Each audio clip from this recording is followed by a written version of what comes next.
Thank you, Jancík, for the introduction. Well, I wasn't expecting that many people either. Yeah, so hopefully some of you probably read the description of the event. I'm going to talk about designing our culture, how the culture works in our team, and then Tom's topic will be definitely more hands-on, some methodology. Mine will be sort of a, I would say, philosophical talking around some unseen, intangible thing, some matter. So it's probably not that interesting maybe for some of you, but we'll see. It's, yeah, hopefully it will at least inspire you. Yeah, so talking about culture, I would start with this. I was sort of Googling culture in companies when doing research for this talk, and this is what people on forums mention quite a lot. And yeah, I don't really believe in this. I don't think this is what culture means. It's really not about the objects which are surrounding us as people, but it's rather about the interaction and the relationships between us that actually build the culture. Me myself, and probably the designer and researcher in me, I really like to observe stuff and experiment, and I do this quite a lot, and also obviously as a designer observing people and how they interact with the world and with other people, and this sort of brought me into noticing a lot of stuff around the team, around the design team at kiwi.com. It's now I would like to share something like what I observed, what do I believe in, what I think the culture is in our team, and also some key elements to take away from that maybe. It's good that our team is still rather small, because then you really see how the culture is shaping with every hire. If the team gets bigger, then it's really hard then to see the changes and how it's changing. So yeah, we're currently only 25 people in the design team, so it's still kind of every hire brings something to it. So yeah, building a culture. The process of building a culture, when you look at it, it's really experimentation, trying things, learning, and constantly changing. I think every team, no matter if design or engineering or every company, everyone is trying to do that. Better the processes, better the communication, constantly improving stuff, trying new stuff, failing, learning from it. And if you look what it actually is, it's a lot of iterations.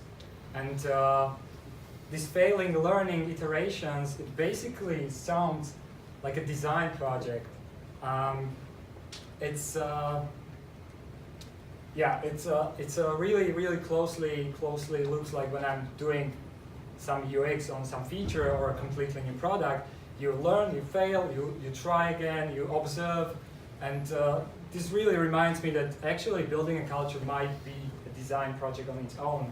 And when I was doing some additional research about the culture, I found out that there are two main opposites to the culture, and it's sort of a weak culture and then a strong culture. And the weak culture is mostly connected with old companies who still have some old hierarchies, because what it does is it sort of promotes precise rules, processes. It really leads to sort of a permission-seeking culture, and so this eventually results, what I believe, in worse products themselves, when people are just sort of following rules and asking for permissions to do a lot of stuff. On the other hand, a strong culture, it supports trust. People feel they can risk. They are not afraid of risking and failing. They know they can learn. They know they can count on people in their team. They trust them. They share a lot of knowledge. And I think this culture eventually ends up with the products being better when we have teams like that. So I would make a statement, or I would probably propose a question, and then I will explain why I think the answer to this question is that yes, we have a strong culture. I will now share sort of 3 main observations I observed around our team. What I think is sort of are the things that support the statement that yes, we have a strong culture, and yes, we build a good product. And the first thing is innovation. This is the first observation I did. I recently published an article on my blog talking a lot about culture as well, but it's mostly writing about culture in like what is the company culture and what is the role of a design team in this culture. This talk is more focused on the design team itself and its culture, and so in that case, in the article, when I talk about company, I talk about that design plays an important role in facilitating meaningful innovation and making sure that we just release features as a company which make sense and bring value. This innovation in the team itself is not necessarily about such a high level as making sure that we bring value with the features, but it's more about the innovation as an individual can do, because I read an interview with Elon Musk, and he mentioned that he believes in first principle thinkers.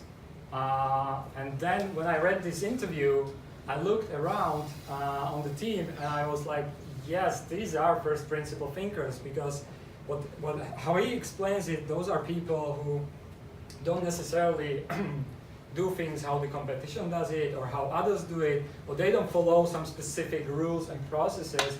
Rather, they go to the basic principles of everything and try to build on that and make sure that the thing they're doing is solving the basic problem, which is what we as designers do in the team.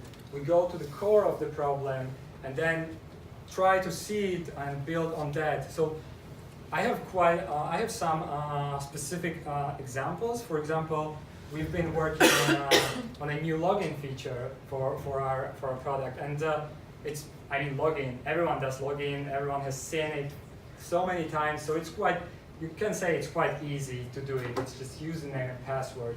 Well, it's not really that case when we got to the basic core of what the problem actually for us is.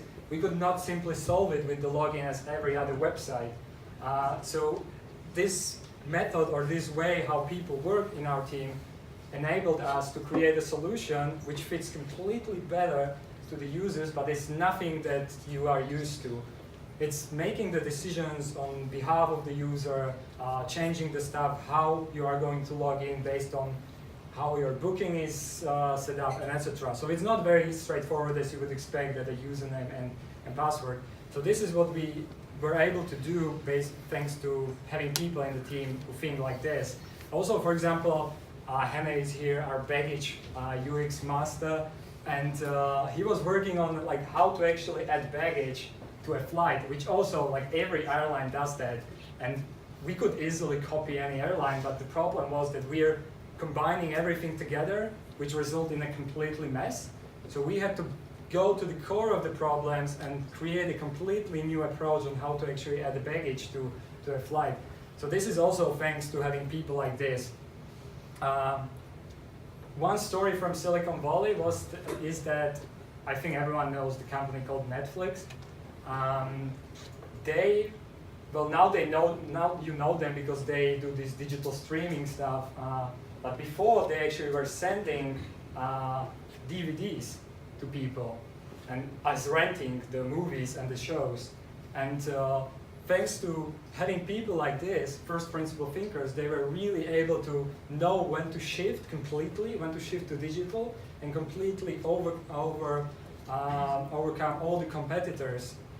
So this is also an example from maybe a bigger company than we are.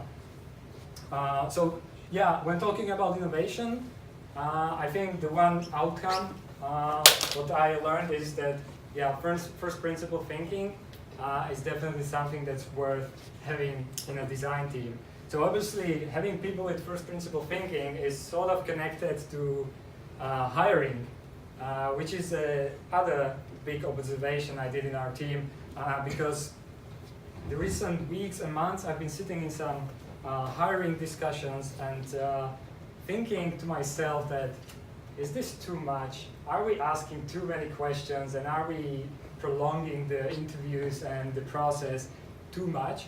And I was sort of fighting on my own that, okay, should we make it, maybe I should ask the guys to maybe make it a little shorter because we have trouble hiring people. And I was thinking about it, and then I realized that from our own previous fails, that this would not work for us, because it's much easier to shape who you let through your door than to change people then when they are there. So and we actually experienced that on our own, so thanks to these learnings, I was able to conclude that, okay, this would not be the good approach to shorten the hiring. But obviously this doesn't mean that we only hire like first principle thinkers and they should all be the same. That's exactly what we're not trying to do. We're trying to see what if the people inspire us, if they bring a diversity of ideas, if they bring something new to the team. And this is also something that we really pay close attention during the hiring. So one outcome from the hiring observation for me was that it's better to spend time on hiring than changing people. So yeah, that was the second observation. And the third one is sort of the independence, the support around the team. I think in our team, everyone, no matter if you're junior, senior, principal, you are independent and you're a leader. And you're responsible for delivering some part of the product. And that's something that really works. I think the people really acknowledge that and they try their best. And a lot of the times they proactively seek feedback from other people, because nobody is looking over your shoulder and what you are doing and what you should not and should or should not do. It's really up to them to decide. Now I really need an advice from someone. I need feedback. So it's really up to the people, and then on the other people in the team to support those things. So from this, I would say that individual performance results in team achievement, and I will explain that because a lot of teams always talk about themselves that, oh my gosh, we are like a family. We like each other, we work together good, and I have to say we're not a family. It's probably the sports guy in me, but I would maybe compare us more to a sports team, because in family it's about unconditional love. No matter if your brother steals from you or goes to jail or whatever, you still love him. For us, it's more about the individual performance. You have to perform, and then as a team, if everyone performs good, we are high achievers. So we as a team achieve a lot of stuff, and we obviously are there to support each other and help each other. So I think that's why I see us more of as a sports team, because everyone does his best, but if we achieve something, it's a team achievement. And obviously these all observations are sort of interconnected with each other. Obviously hiring innovative people is innovation connected with hiring, and then independent people obviously have to seek feedback around the company, which helps the innovation. So all these things are sort of connected together. So this is why I believe that we have strong culture. And when you look at it from this talking, it's very much, I don't have any specific rules you should follow. It's because every culture is different and every team should experience it on their own. But one thing I would say is that when you look at it, it's nothing breathtaking. I probably haven't said anything you would think about like, oh my gosh, I have never heard this. This is very much very simple, natural, and this is how the culture should be built. It's not trying to enforce the culture on people. It feels it feels simple and it improves the product and the work. And if you look at it, strong culture equals good design, because good design is invisible, right? It's something that you naturally can do without explaining it to someone. And as I mentioned at the beginning, I think that culture is a design project. And if you have a strong culture, that's why I think it's good design, not good design by itself, but also is improving good design of your product. And yeah, that's sort of the outcome of the talk, what I wanted to share. I also want to say that obviously a culture starts somewhere when you have the first people in the team.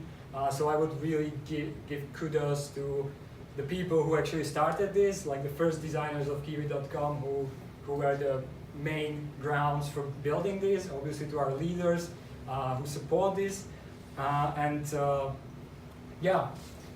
This was my observation. As I mentioned, everyone has different stories. You see it probably differently, and every designer from our team would probably say a different thing here, because it's very personal.